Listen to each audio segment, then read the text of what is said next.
Now let's take a look at the address resolution protocols, ARP and RARP.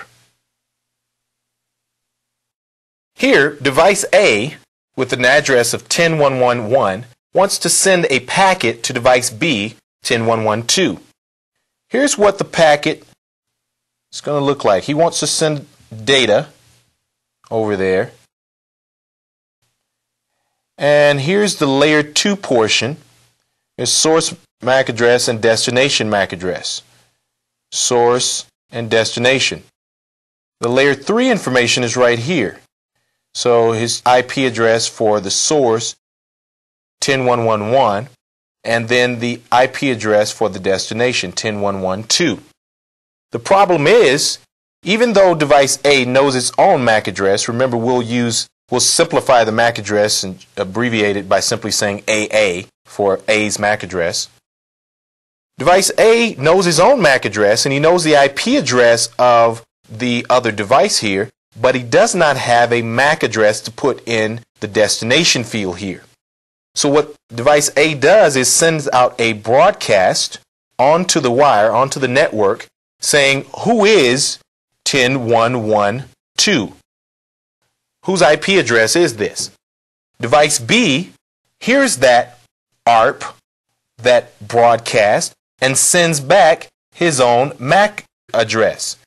He sends back a reply, an ARP reply. So there's the ARP request coming from device A, and there's the ARP reply coming from device B with the MAC address. So what ARP is, address resolution protocol, ARP maps a layer 3 address that we know to a layer 2 address that was unknown. So a layer 2 address that was unknown. We'll abbreviate that by just simply saying BB for the MAC address there. So this is what we do with ARP. It's the mapping of layer 3 address to a layer 2 address.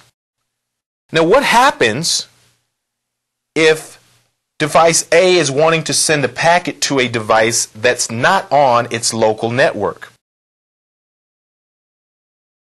This is where we come into the concept of what we call proxy ARP. Here we've got a router connected to another network, and here's another device over here, device C, and device C's IP address is 20.1.1.2. So he's on a different network, has a different network ID. So instead back here, device A wants to send this packet now to a device on another network over here.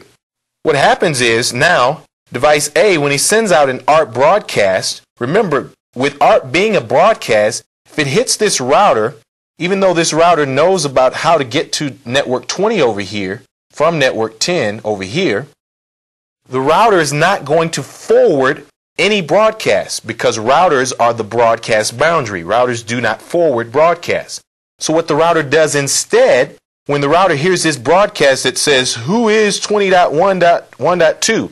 What the router does is the router says, I am 20.1.1.2. So the router sends back that ARP reply to device A.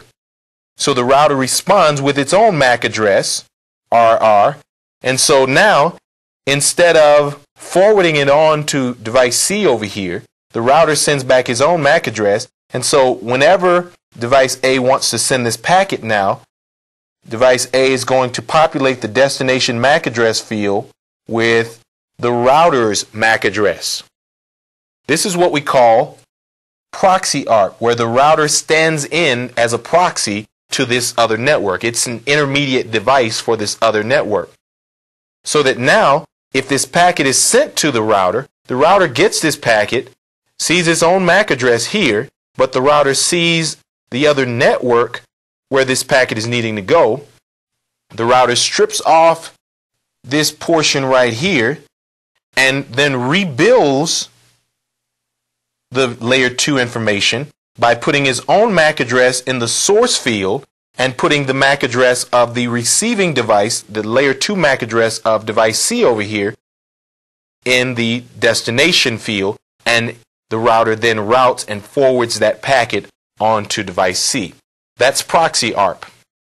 Now, there's one other concept to take a look at that fits in this ARP family, and that is reverse ARP. Remember, I mentioned ARP is the mapping of a known layer 3 address to an unknown layer 2 address. Well, if that's ARP, then reverse ARP is where we would take these two and we would reverse them. So we know a layer 2 address and we need a layer 3 address. What happens with reverse ARP, this device right here, device A, says, well, I know my MAC address and I need an IP address. So the PC sends out a RARP request, a reverse ARP request, sends out a request and says, here's my MAC address, AA, what is my IP address? Sends out a request saying, what is my IP address? Another device on the network, some type of server, would send back a reply saying, here is your IP address. Your IP address is supposed to be 12.1.1.1. This is your IP address. Sends that back. This is called reverse ARP. We commonly refer to this in networking as DHCP. This is the same type of thing that we're doing with DHCP, where there's a layer 2 address that's known. I know my MAC address. I need an IP address. So that RARP request or DHCP request is sent out onto the wire. A DHCP server responds and says, here's an IP address that you can use. So RARP, Reverse Address Resolution Protocol, is the mapping of a layer 2 address to a layer 3 address. So that's a look at the address resolution protocols, ARP and RARP, as well as a look at proxy ARP. ARP, Address Resolution Protocol, is the mapping of a layer 2 address to a layer 3 address.